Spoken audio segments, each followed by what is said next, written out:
There's more to being a Buffalo Bills fan than breaking tables. Welcome to the More Than Breaking Tables podcast, a show about what really makes up the greatest fan base in the NFL. We're talking football with experts and fans from around the country.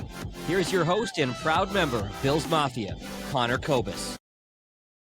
Hello, and welcome to another episode of More Than Breaking Tables. I'm Kobis, along with my partner, Pasquale Maggiore. Last week's episode, I jumped right into, and I forgot to give the mic to my partner to see how he's doing. So we'd like to just address that. How was your Labor Day weekend, Pasquale, and how are you feeling going into the regular season? Hey, Connor. How are you this week? I'm doing great. I actually wanted to tell you something. We have our following on Instagram and social media. I got some feedback from our show, and somebody who will remain anonymous says, Connor, you sound like you're getting paid by the Bills, and Pasquale tells it like it is. Would you say that's a fair assessment of our show so far? I don't really know if I agree with that. I wouldn't exactly call you. I don't know. Like, where is this coming from? Have you wronged this person in the past? No, I think it's just my super positive optimism and always saying glass half full, looking at the scenario. But if the Bills are paying me, I would like a raise. Could definitely use that going into the fall season for sports gambling. But a lot of kudos to you, Pasquale. You're kind of blowing up with this podcast. Yeah, I'm not exactly trying to do like a X's and O's perspective on what we have going on with our football team. I'm more of trying to be a mature fan. So if people appreciate that perspective, then thank you so much for those people for listening to this program and appreciating that perspective. Ready to get into today's episode? I sure am. Perfect. Well, this morning, news broke after weeks of speculation and some visits. The Bills have signed Gabe Davis to the practice squad. He comes back after only a year removed when he was in Jacksonville. What's your initial reaction to having Gabe back on the team? Yeah, I know we've talked about this previously on the program, but it's one of those, if you want to use a cliche, low risk, high reward moves for the Bills. He has to prove something if he wants to get another NFL contract, unless he just wants to flame away or flame out. If I'm using the wrong terminology, I'll apologize for that now. But yeah, he's got something to prove. He's got to do it. And if he can't do it, then, we'll see where he ends up next year, maybe in the XFL or the CFL, or maybe some other football league will pop out of nowhere. And Gabe Davis can be a star receiver in that league. Yeah, we'll see how things shake out with Gabe. I personally love the move for depth. He's not coming in here taking away snaps from Coleman or Joshua Palmer. They're both better than him at this point. But if somebody does go down, you have a guy that had a good relationship with Josh, who can be a deep threat and it's a familiar face. Yeah, exactly. Like I said, low risk, high reward, whatever we get out of him, that is great. And the Bills, another move, continuing to get the band back together, signed Jordan Poyer to the practice squad. He was with the Dolphins for a year. We talked about our safety issue with the Bills right now. Do you think Poyer still has something left in the tank? And do you think he'll be a contributing factor to the defense this year? I'm not exactly sure about that one. That kind of had me shaking my head. I don't know. He didn't really show very much in Miami last year. He was kind of trending downwards the year before that with the Bills. I mean, if we're bringing him in as a player coach type role, I guess that's good. But, he's getting a lot older, but we'll see what he can do. I'm not sure. I'm not overly excited or enthused by that move as some other people might be. Yeah, and I mean, last year the Bills signed Micah Hyde heading into the playoffs as like a mentor and coach, someone as an emergency. It's a little concerning that we're already going back to some retread players before week one has even happened. Jordan Poyer's PFF grade last year in Miami, slightly higher than like Damar Hamlin's was. So that's kind of a comparison. But McDermott, he's familiar with the system. He can definitely teach guys like Cole Bishop what's going on back there. And I mean, a lot of good seasons with him in Buffalo. Yeah, aside from Bills players tweeting and posting and TikToking, What are you seeing from other people that are talking about this Jordan Poyer? Yeah, I mean, a lot of people, he was pretty well respected and loved. While he was here in Buffalo, him and Micah Hyde holding the back fort. Overall, is an enforcer on the defense, comes up and makes tackles, can play pretty well into coverage. So it's once again going to come down to the age and can he keep up with all these newer receivers that are in the league? Can he be that last line of defense? Because if the pass rush doesn't get home, some of these quarterbacks are going to have time. We need somebody to make a play. Yeah, literally. He is going to have to be that last line of defense, that safety, if you will, to make sure that that wide receiver doesn't take it to the house. So time will tell. We'll see how long he's going to be on the practice squad before he gets called into active duty. We have D-Hop coming into town on Sunday. We'll see if he makes a difference. Very tall man, that DeAndre Hopkins, especially compared to the Bills secondary. So Poyer won't be able to make a difference this Sunday so far, but we will see down the road, and time will tell. If I could use every cliche in the book. Yeah, and Poyer even said it's kind of a humbling experience being on the practice squad this time around. He's used to being on the first team reps for defense. Now he's kind of sitting in the background watching other people get those reps, and we'll see if he gets that opportunity to show up for the defense this year. Going to what you said, DeAndre Hopkins, another player that's been around the league. We remember that play against Arizona a couple years back. Do you remember the Hail Murray play? Can't forget it. Can't forget it. There has been some tragic Bills losses in this McDermott era during the regular season. Games that you just can't believe didn't go the Bills' way, and that's one of them. DeAndre Hopkins still has great hands. The Ravens overall have a great receiving core and an offense. So it's going to, I think, be a higher scoring game, but it's going to see, we're not only getting the Ravens in a rematch from the playoffs, but we're getting a regular season Ravens team. Lamar Jackson, better regular season quarterback than postseason quarterback. I truly think he's going to be locked in for this matchup, so Josh is going to have to match him score for score. Well, last year they opened up against the Kansas City Chiefs and took an L, so I'm expecting the same result this Sunday night at the Mark in Buffalo, Orchard Park, excuse me.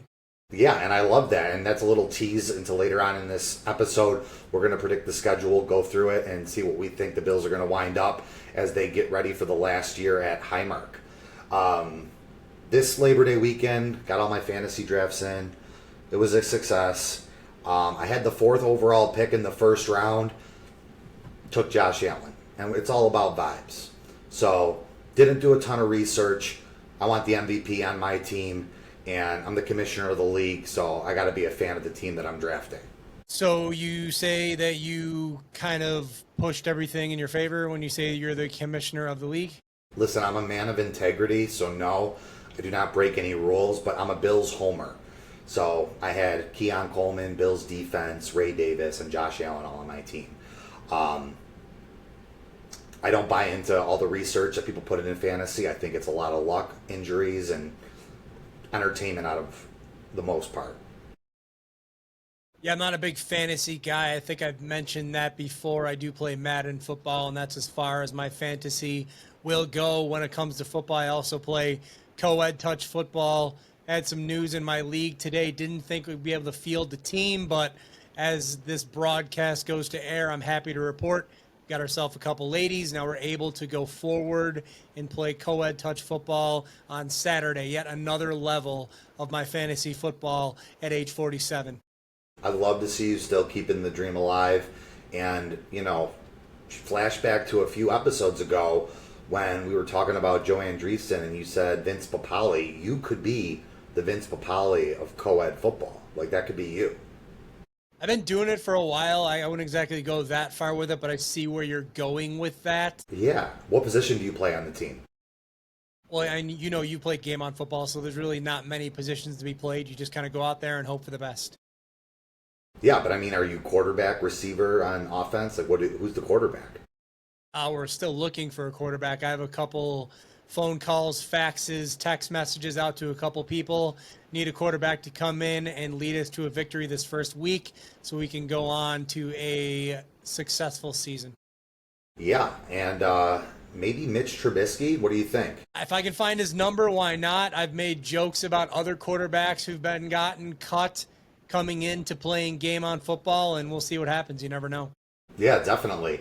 Some other football news, Pasquale, I don't know if you caught it last night. Bill Belichick made his coaching debut with Carolina.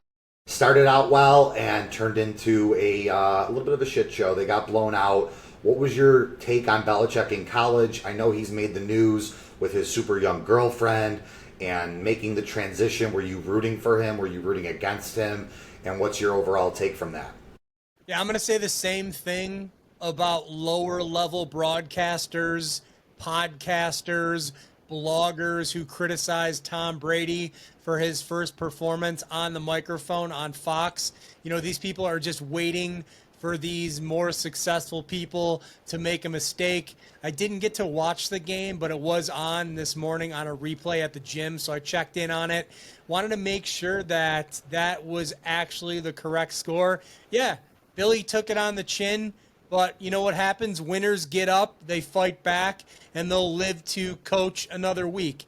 I just don't like how, you know, people can make it their platform just to talk about that performance last night, say he doesn't have it anymore. You know, once again, 47 years old, I lived through the time where the Bills got stomped in the face by the New England Patriots, but we've gone on to some success of our own, so I don't really go back and just think about that and worry about that. I give Tom Brady the benefit of the doubt. I respect him greatly. I'm going to give Coach Belichick the same respect. I couldn't care less about what he does outside of football, off the football field. Good for him, whatever he wants to do. Let the man live his life. But once again, you have these lower level people in broadcasting who try to find the smallest thing, like an opening game with a new team, to criticize him and put themselves over. I don't have patience for those people. I don't have time for those people. So I'll just go and see if the Mets won last night rather than listen to somebody ramble and babble on about the coach losing his first game in college football. Yeah, definitely. And it was, I'm sure, a humbling game for him. First experience. A lot of celebrities were in attendance at that game, but he's overall a good coach. He'll get that program where it needs to be. Speaking of the Brady-Belichick era that we had to deal with as Bills fans for 20 years, we saw what happened when Tom Brady left to go to Tampa Bay. He won the Super Bowl. Patriots made the playoffs once. They kind of struggled. Do you think a lot of that success for the Patriots dynasty was because of Tom Brady, or where do you kind of shoulder the responsibility? I think it's a whole team thing. I mean, you can't have one without the other. Like, which came first, the chicken or the egg? It's the same question over and over again. And I mean, if you're bored, you want to go to your local sports bar and have this debate, you can do that, but I'm not here to do that. Yeah.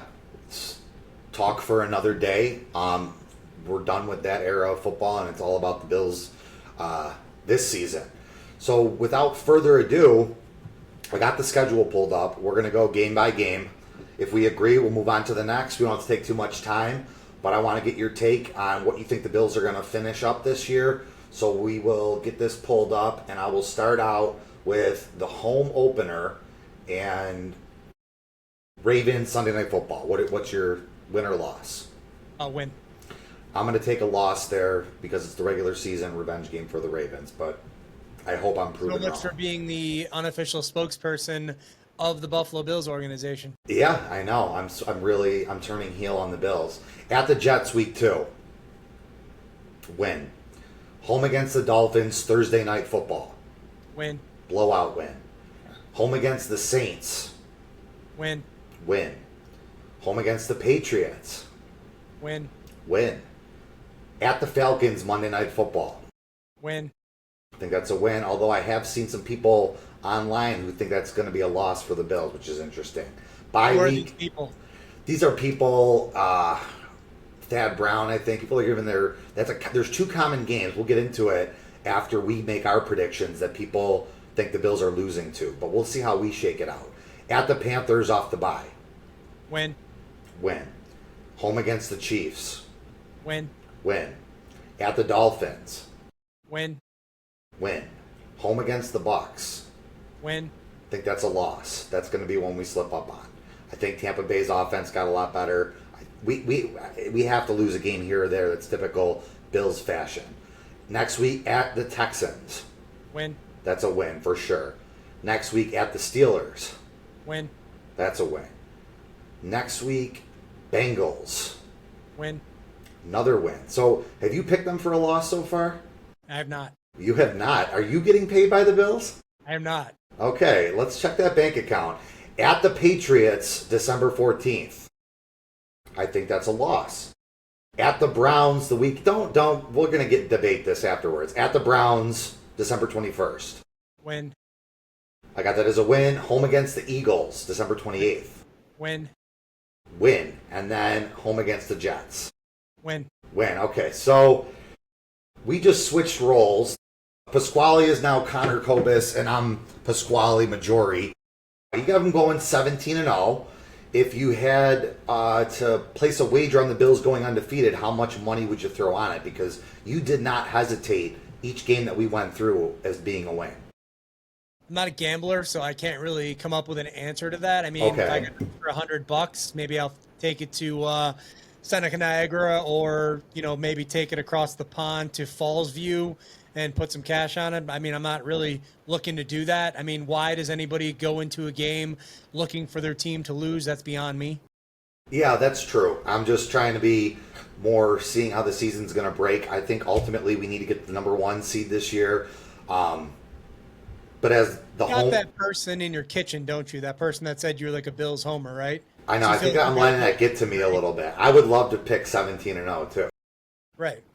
I mean, It's not that's just, unreasonable. It's not unfathomable. I mean, is this the year the perfect season happens and we go all the way and don't lose a game? Why not? All right. You know what, Pasquale? I have a change of heart. I'm going to join We you. look at the playoff matchups too, or what?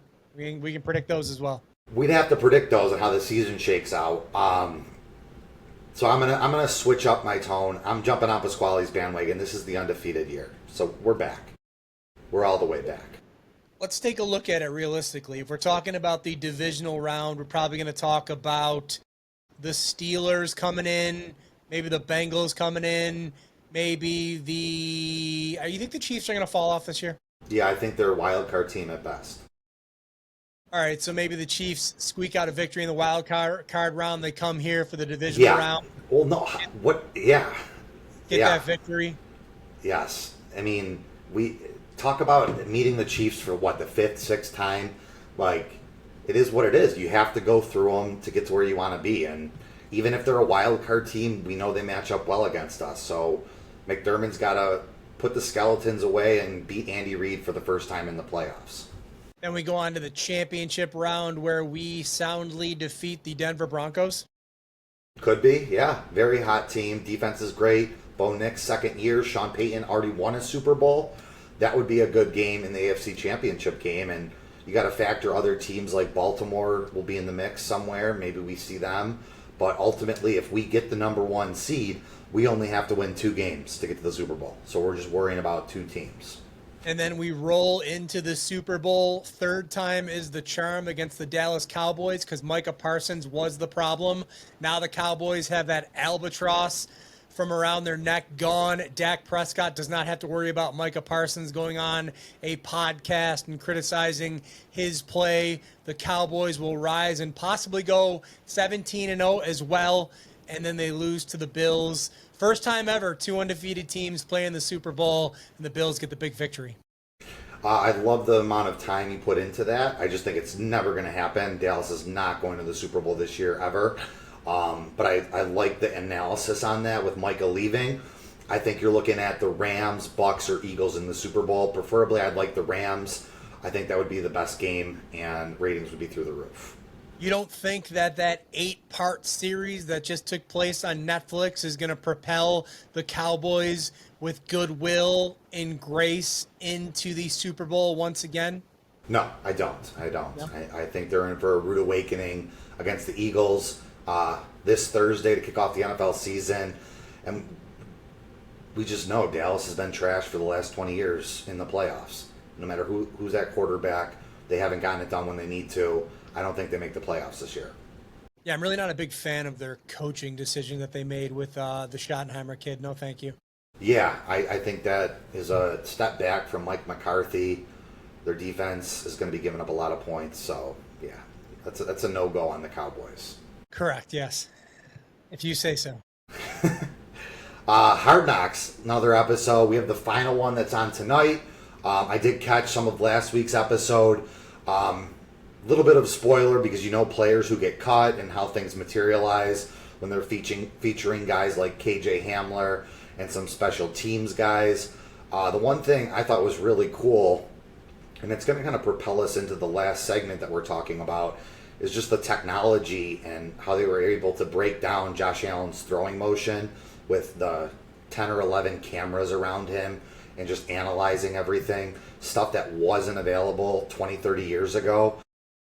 What were your thoughts on last week's episode, and will you be tuning in tomorrow because we know you don't stay up for the episodes? Yeah, I didn't want to get sucked into it, but I did appreciate the backstory of the Italian kid from New Jersey. Forgot his name. I know it begins with a C and it ends with an O. Am I right on that? Yes, it's Chiarlo or something. Yes, it is. Yes, exactly. The Italian kid from New Jersey, we'll call him.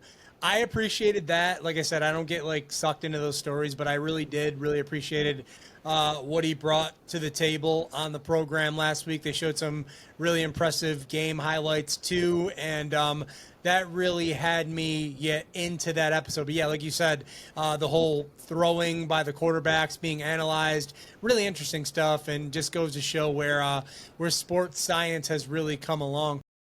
Yes, absolutely, and just the athletes compared to where they were 20 years ago. I mean, there's more technology available to them. The training's more intense, and you can just see the level of play in NFL has really increased with the athletes that are out there. We teased it last week on the episode, and we're going to break it down a little bit. Josh Allen, or Jim Kelly? Who do we think the better quarterback is at this point with Josh's career and taking Kelly's career as a whole? So I want to pitch it to you. See what your opinion is, your take, and who you think overall is a better quarterback. How do you want to do this? Point, counterpoint? What are we doing here? What's the criteria that we're looking at when we do this? Yeah, so I will go to you. You'll give a point. I'll try to come back to that point with my Josh Allen counter argument, and we'll just kind of go back and forth. All right, so laying out my history, like I said, I became a Bills fan in the mid-1980s before Kelly came around. I was pretty cognizant when the Bills went to the 4 Super Bowls, so I did get to see pretty much all of Jim Kelly's games. Now, fast forwarding to present day, I've been a Bills season ticket holder on and off since 2011. I've been very familiar with Josh Allen as well. I have Josh Allen's jersey up once again. Once I figure out technology here, be able to spin that camera around, you'll see Josh Allen's jersey up there. Behind me, you see a Jim Kelly and a Josh Allen Funko Pop. So I am partial to both, but as you mentioned, I think because of age, I'm going to take Kelly's side here. Give me a little bit of a background on how much you know of Jim Kelly. I know a lot about Jim Kelly and the K-Gun offense. Obviously, they were huge in the early 90s with the Bills' success going to 4 straight Super Bowls. I think when you're looking at Jim Kelly, he's a great leader, very accurate quarterback, ran the no-huddle very well in his time in Buffalo. I think the surrounding talent around Kelly was much higher than that of what Allen's had over the past 5 seasons, even though they've had some great teams. So I think Kelly had that success that helped him get to those 4 Super Bowls. I just think if you're taking a look at both quarterbacks, Josh is the better athlete. He can throw the ball farther. He's the better running quarterback, and he's one of the best athletes to play the position. I agree 110% with what you just said, but when it comes down to it, you know, Josh has his MVP, but Kelly has 4 AFC championships. He has 4 appearances in the Super Bowl. Yes, he was surrounded by a number of Hall of Fame players, but there's got to be a leader there to lead that team. almost to the promised land because he did not win the Super Bowl. While I feel that Josh is making a great argument to be better than Jim Kelly, to being the man here in Buffalo, which he is now, until Josh, at least gets that first AFC championship and gets that Super Bowl appearance, I still got to go with Kelly just because, once again, to be the man, you got to beat the man. And being on those grand stages like Kelly was. One thing I will say in this argument, though, is I think as a human being, Josh Allen is going to be viewed as the total package. A lot of people that lived through those Kelly years, that watched Jim Kelly, maybe had a bad experience with Jim Kelly at an autograph signing, at a restaurant. People didn't speak very highly of Jim Kelly off the field. I've even seen people take it so far that when Kelly has some setbacks in his life, talking about his son Hunter, talking about the cancer battle that he's gone through, talking about what he just went through as a grandfather with his daughter's child, people say, hey, you reap what you sow, you weren't a good human being, and everything that came back to you, you may have deserved. Now, obviously, Kelly has changed his ways. He has found Jesus Christ. He has found the Lord, and he has changed his whole perspective on life. But once again, as I mentioned, a lot of people, not only fans, but reporters will mention Kelly had a chip on his shoulder, not the greatest human being during his prime. But if we're just talking about on the field right now, once again, I'm going to stick with Jim Kelly until Josh Allen wins that first AFC championship and goes into the Super Bowl. And if Allen wins a Super Bowl, there's no discussion to be had. Allen is the man. McDermott is the man. There is no argument that can be made to say that that team in the late 80s and early 90s were any better than the team that we just saw, hopefully this year, go in and win that Super Bowl. Yeah, and my counter argument to what you were saying is getting the Super Bowls, winning AFC championships, those are team stats.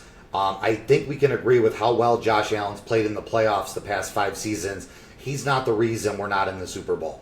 The defense has let him down. We remember some 13 seconds, the Bengals game. So I won't hold that against him. But you're right. If we do get to the Super Bowl and win one Super Bowl, he becomes better than Kelly in as far as the lore of Buffalo Bills franchise. And McDermott becomes the greatest coach we've had.